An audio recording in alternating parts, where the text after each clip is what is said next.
We're live. I need my coffee.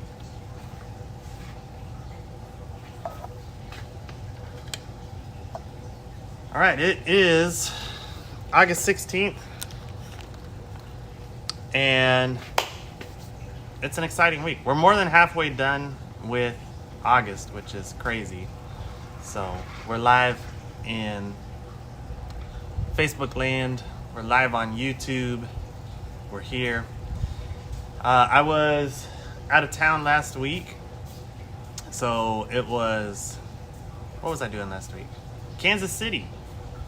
That was fun. I had a conference up in Kansas City. It was right downtown for the Garden Center Conference and Expo, so a lot of other owners were there. Got to listen to some good talks, got to go on some fun tours. I love going on garden center tours and visiting other places. So Kansas City has some amazing garden centers if you're ever there. We went to 3 different ones. And there will be well, I recorded a vlog while I was touring those garden centers. So we'll post that, I think maybe Sunday, tomorrow. We should be posting that. But stay tuned to the page because it'll be a longer style video where you kind of go through the day with me and stop at all the stops I stopped at. So we went to 5 stops in Kansas City on that tour. First one was the production facility for family tree nurseries. So if you're not familiar, a production facility is going to be where they grow the plants for the retail store. We have one too. It's just right back there. We may walk back there here in a few minutes. But so we went to the production facility, which is larger than ours. It was very nice. And then we went to one of their retail locations for Family Tree Nursery. They have 3 retail locations in KC. They're working on a 4th. I don't know if that's public information, but they're working on a 4th. And so that one's gonna be that was a beautiful garden center. It's run by a really awesome family, the Nelson family, so it was fun hanging out with them. Then we went to Colonial Gardens, which is a little bit south on the Missouri side. And Colonial Gardens was crazy. Good morning. In South KC area. Well, it's outside of the city. I forget what little town it's in, but it's down there. And that place was crazy because it's a farm and experiential garden center. So it's super fun because they've got farm animals, they've got you pick apples, you pick berries, and they have a massive garden center. So huge garden center, landscape supply, and event space. So they have an event space where they can host weddings and concerts and things like that. Good morning. Thanks for joining. I'm just recapping where I was last weekend, which was Kansas City, and then we'll get started here because I have some exciting stuff to talk about here. And so, and then after Colonial Gardens, went to Suburban Home and Garden, which also has 3 retail locations and landscape supply. Huge place. And that one was fun. So you'll have to watch for the vlog because it's got some fun surprises and it's always good to see those other garden centers and what they're doing. We are going to be momentarily going back, good morning, Moline, into our greenhouses to take a look around because we do have some new stuff. I don't sell fireworks, sorry. I wish I could sell fireworks. I've got land out front where that would be perfect for a fireworks stand. And it kind of coincides with our slow season at the garden center. So 4th of July is very slow for us here. And New Year's is also a slow time for us. So it would be perfect for a fireworks stand out there. But it's not possible because we're inside city limits and our city doesn't allow that. I don't know what you're looking at. All right, so we're gonna be. I have a couple. I have some fun stuff to talk about too. Besides the trip last week, we are launching. Well, I'll get into that in a minute. Before we get into that, we have a sale going on Knockout and Drift Roses this weekend only. They're half off, so we'll walk out there in a minute for Knockout and Drift Roses, and those are 50% off. So that's a good time to come in. We still have our bedding plants, our annuals and perennials, 50% off. We've got some really nice asparagus fern hanging baskets. It's also time to get pre-emergent. Sorry, I'll tell you why I'm laughing here in a second. It's also time to get pre-emergent or why can't I talk? Think about getting your pre-emergent down and your late summer, early fall application of fertilizer. So we've got that all in stock. In fact, I'll walk over there and then I'll tell you why I was laughing.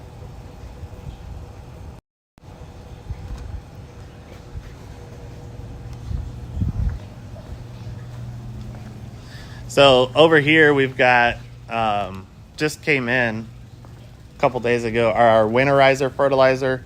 So this is going to get you your roots ready for winter. It just makes your grass stronger late in the season.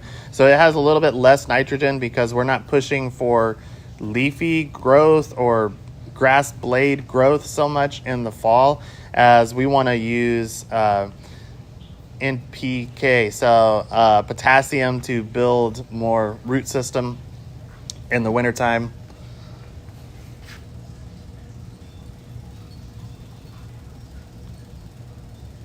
I don't know what you're talking about with perennials. There's a perennial sale, but it's buy 3, get 1 free. So we got winterizer for if you just want to fertilize and get your grass healthy going into winter. It'll still take that up. Hey, Sylvester. Right now, we've got several options over here that Sylvester's going to show us. We've got just pre-emergent. If you're just wanting to put your fall application of pre-emergent down, that's what these yellow and red bags are. They're pre-emergent with no fertilizer. And then over here we have, of course, our crabgrass preventer plus lawn food, which we always sell in the fall. But this year we've added in the winterizer product. So if instead of doing the crabgrass preventer plus lawn food, you can switch to this winterizer plus weed preventer 2. And this is going to be a different pre-emergent and also a different formulation of the fertilizer. Oh, maybe I misspoke earlier on the sale. Okay, so why was I laughing earlier? We don't sell ammo either. Maybe we should. All right, so I was laughing because nobody knows this yet except for a handful of people, but we are starting the Smith's Gardentown running team. And the running team consists of me and one of my friends. So there's only 2 of us on the team right now. And the other half of the team is about to run into the gate. I think I see him right now. And that's my buddy Freddie. And we're going to be running a half marathon for Hotter Than Hell 100, and we're going to be decked out in Smith's Gardentown gear. So if you want to cheer us on next Sunday, we're running a half marathon. I've only been training for 4 weeks, which is not recommended. My buddy has been training longer, and he's actually running right now instead of trying to sell plants and pre-emergent. So he's running by here. He's coming to pick up his uniform, actually. Let me turn the camera around. Come on. Here he comes. Yeah, buddy. You're on live. Jeez. How are you guys? Good morning. Good morning. Ah, I did it. You did it. Thank you, buddy. Well, the gate's locked over there, so you're going to have to go out the other way.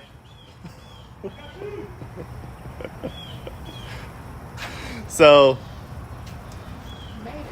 he's going to have to figure out how to get out. Oh, he's got his hat on already. There you go. So anyway, we're going to be decked out in Smith's gear on next Sunday as part of Hotter Than Hell.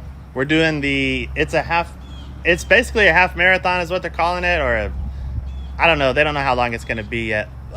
He's got his hat on. Now you got to carry that bag. Just gonna grab one. Oh, okay. Limon. Yeah. Talk to you later, sir. How are See you? ya. Good job.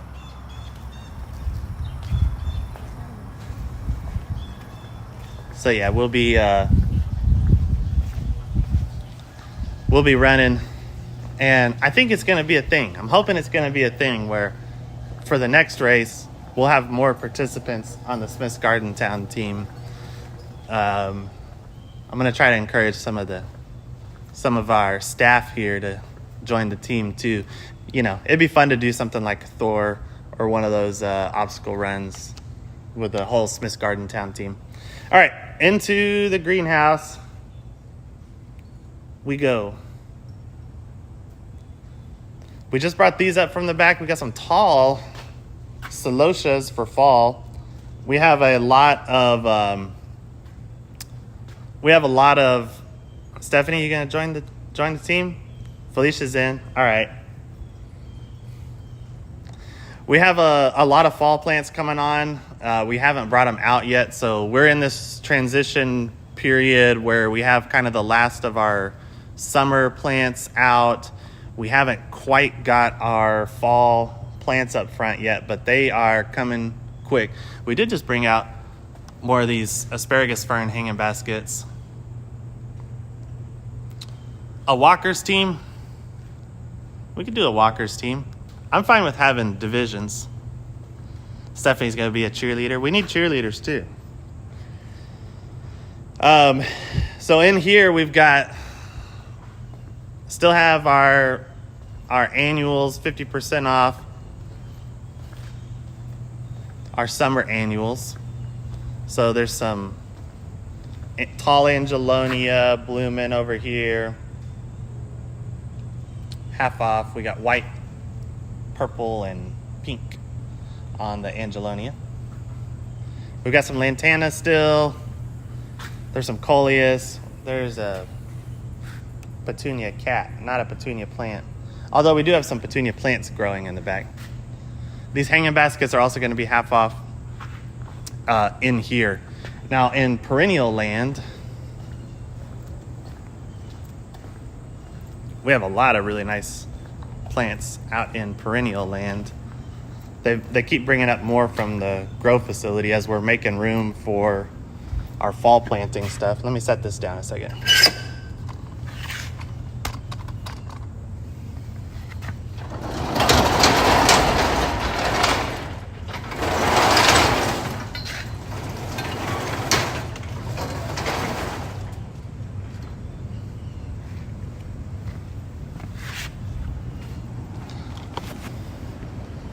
Can't believe my running partner's out there running, and I haven't ran today. I didn't run yesterday either. So I got to run today later on.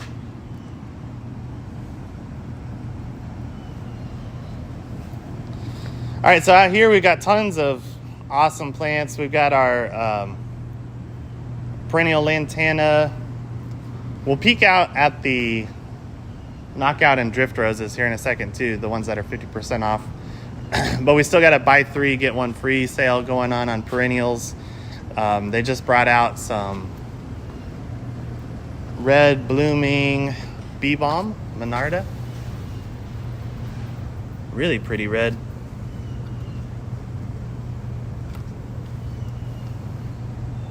Got a few perennial phlox, which people were asking for.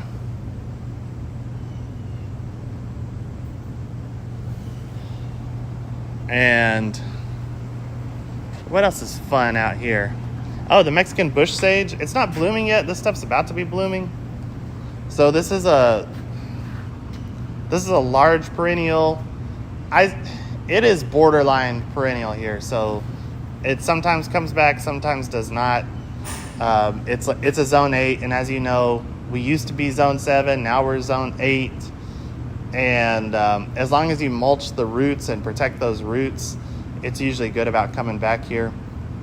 But this is a really cool one. When it starts blooming, hummingbirds really like it. It gets these tall purple flower spikes, and it's going to be blooming soon.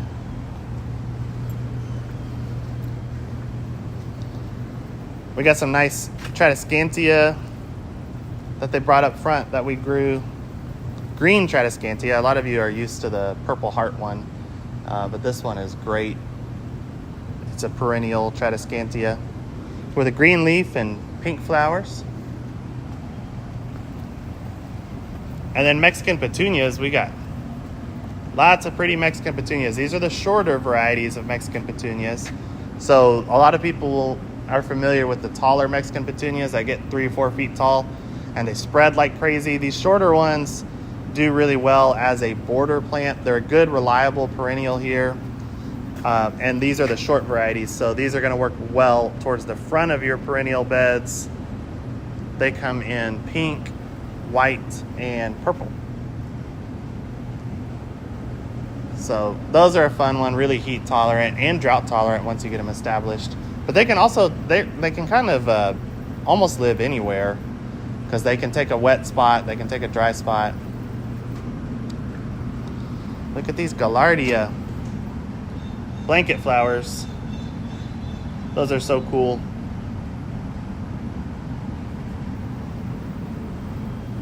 And there's a butterfly over here on one.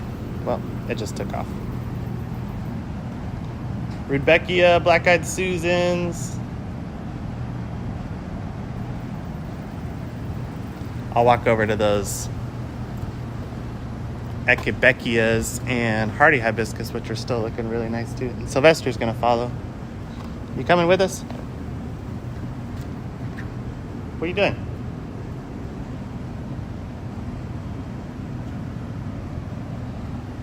Believe it or not, 1 month from today, we may be looking at our first load of pumpkins. It'll be right around that time. I don't know if they probably won't be here like that Saturday, but right around the midway point of September, our first load of pumpkins will be coming due. So we are 1 month away from pumpkins. So we got hardy hibiscus that are looking great. We've got cannas that are looking great. Look at these.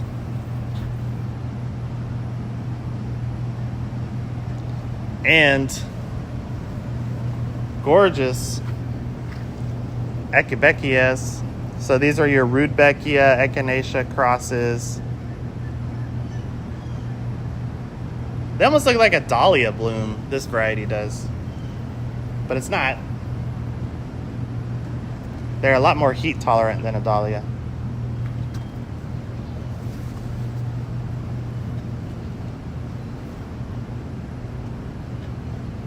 Look at that monstrous bloom. It's got a fasciated bloom. Fasciation is whenever multiple blooms or stems fuse together. It's just a genetic mutation. Pretty common, actually.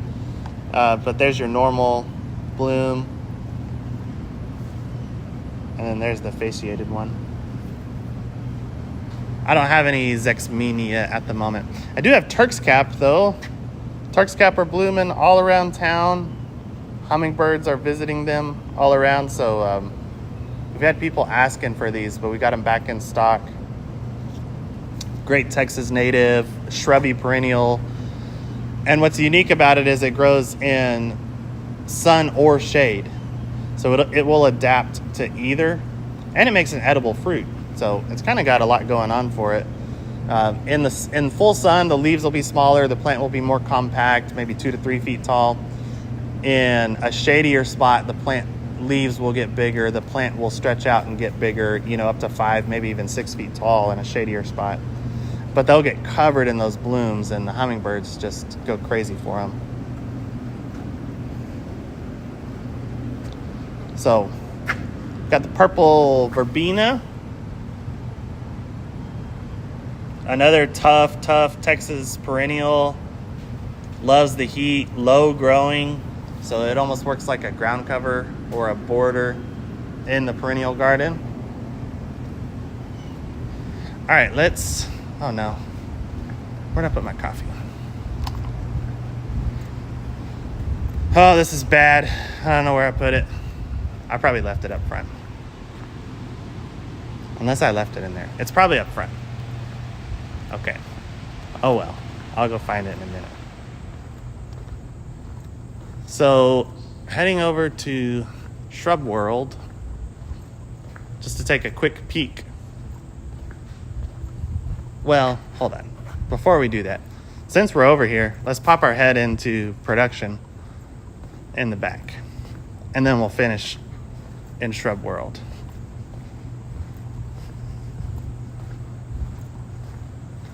So we're heading back to the restricted area where no customers are allowed unless you're with me.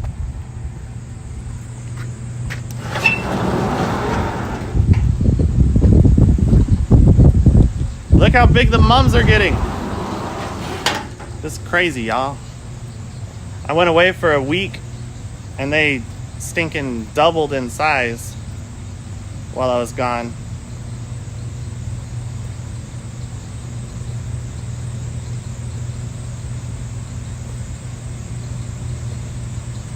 So these are our small mums, which are in the 8-inch pots, but they're already well over the sides of the pots. And I did see some flower buds on one of the varieties when I was walking around yesterday.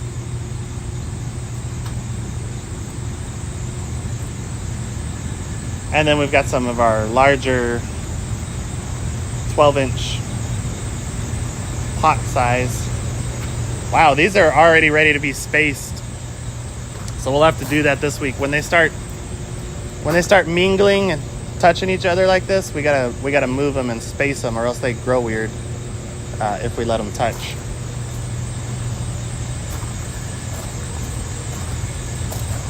So yeah.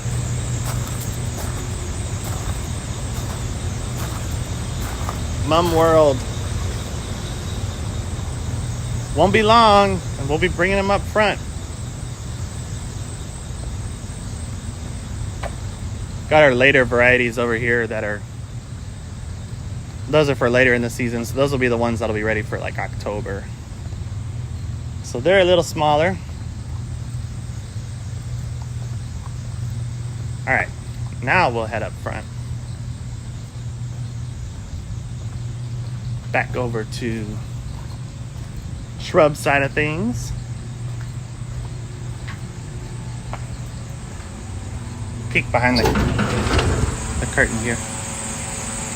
We got poinsettias in there, but we'll talk about those later.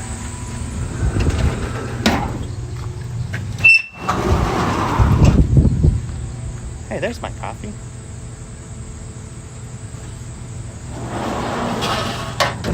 That was not there a minute ago. I bet you Molly brought this out here for me. Thanks, Molly.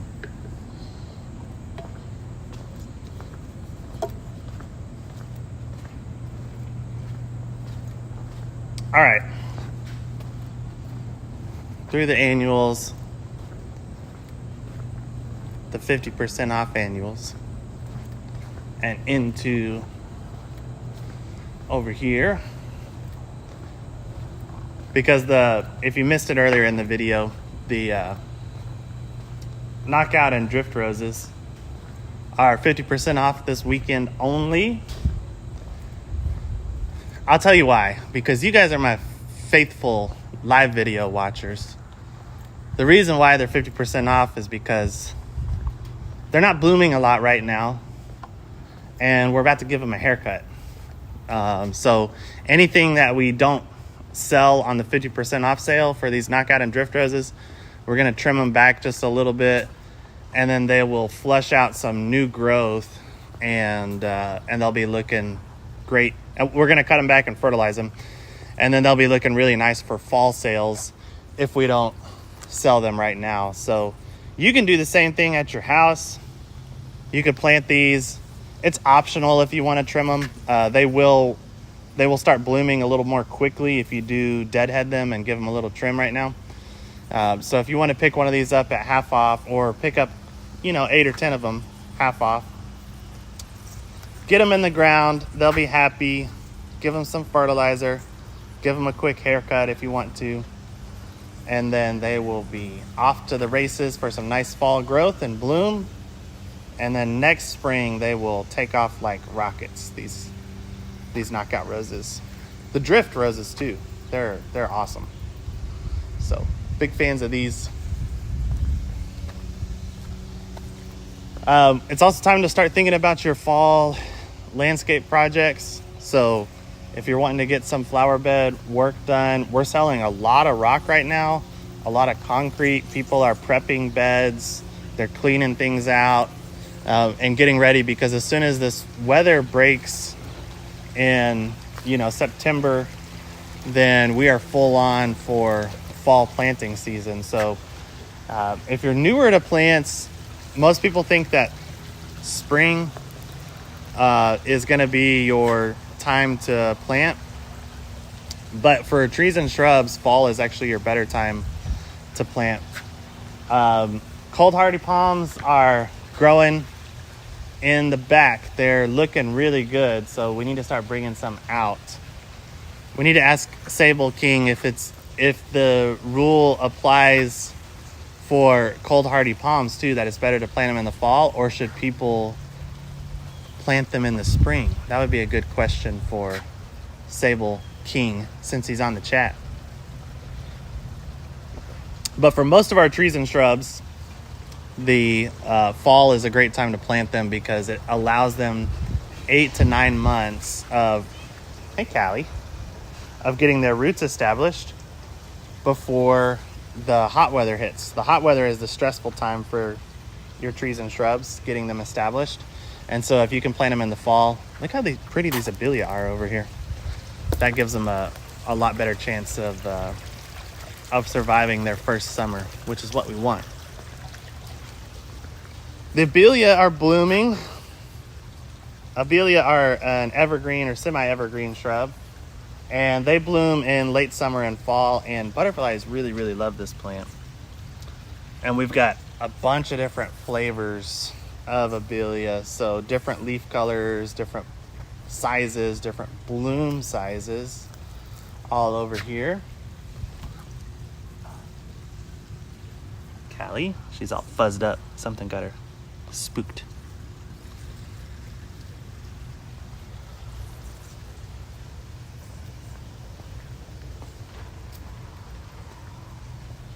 So yeah, if you're wanting to make plans for fall landscape projects, come see us.